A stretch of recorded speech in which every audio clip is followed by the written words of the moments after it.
Thanks for staying with us. I want to welcome my next guest to the program, the U.S. Senator from the great state of Illinois, Barack Obama. Senator, thank you for joining me. Jack, thanks so much for having me. I sure appreciate this. We've been watching recent polls. The Democrats are up in some cases by double digits. My question for you, maybe the first one out of the chute here, is it because of the Democratic message or because of the Republican failures? I think it's significant, isn't it?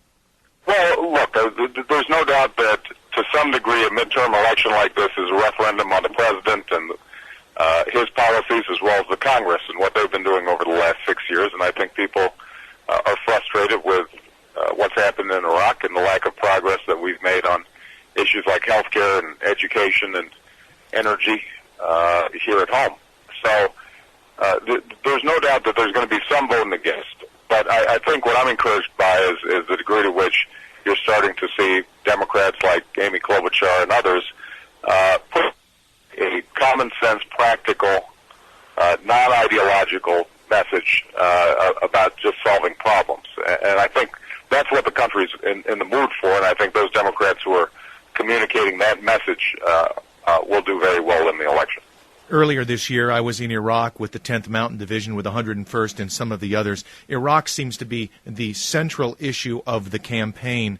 Looking at that issue, talk to me about it and talk to me about the distinctions between the Democratic side of this and the Republican. Well, up until last week, essentially, the president's mantra was stay the course, and a refusal to even acknowledge that the effort there had gone astray. The Democrats over the last year have been very consistent in saying that we actually need a change in course, and that this should be a year of transition in which the government of Iraq takes more responsibility for its own security forces.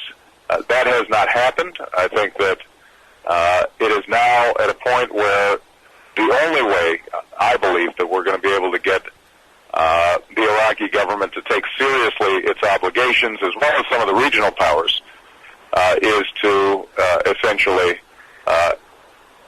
initiate a phased withdrawal.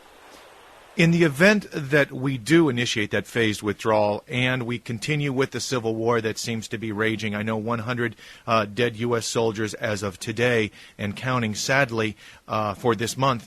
Does that mean that if it continues to spin out of control, we continue with the withdrawal based upon some sort of schedule? Well, what I would do is immediately after the election, I think that the president needs to sit down with the Joint Chiefs of Staff and make a determination as to what is the best way to effectuate a transition without putting our troops in danger and without precipitating an even worse collapse in Iraq. Now, there are no good options for doing that. I think there are bad options and worse options, but my sense is that if we essentially do not continue the rotations where U.S. Forces, particularly National Guardsmen and women and reservists, are being sent for second or third or fourth rotations, that we could naturally begin a drawdown as the Iraqis and others initiate more urgent political discussions. Let's stay with national security for a minute. The Military Commissions Act of 2006, the President signed this into law. Some weeks ago, I was at Guantanamo Bay. The very next day, I flew in the night before, and I flew back into Washington. And then I was standing up in the gallery of the U.S. Senate as you were arguing about that very issue. And how do I say this nicely, sir? Have we forgotten who we are? Well, I think that the notion that we would eliminate habeas corpus, one of the central principles, not just of American jurisprudence, but Western jurisprudence. There's a basic idea that if somebody gets rounded up, they have the right to go before a court and say, look, you got the wrong guy, or I'm innocent. Just to challenge the fact that they're being held, I thought it was distressing that we were willing to initiate that when it wasn't necessary. I mean, the important point here was that there was a way of designing a military tribunal that would be in accordance court conventions that would provide for habeas corpus.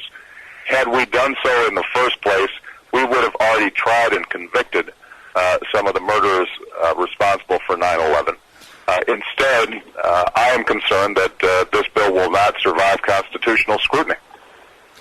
If we continue down that path, one of the other questions about this bill was the question of torture, just how much we would use. I've talked to a lot of people from the White House about this, and including Mr. Gonzalez, and I could never get an answer on what it was that we did allow versus what we didn't allow. Did you get more information as being a member of the Senate that was classified that I didn't get, that said you can do this, you can't do that?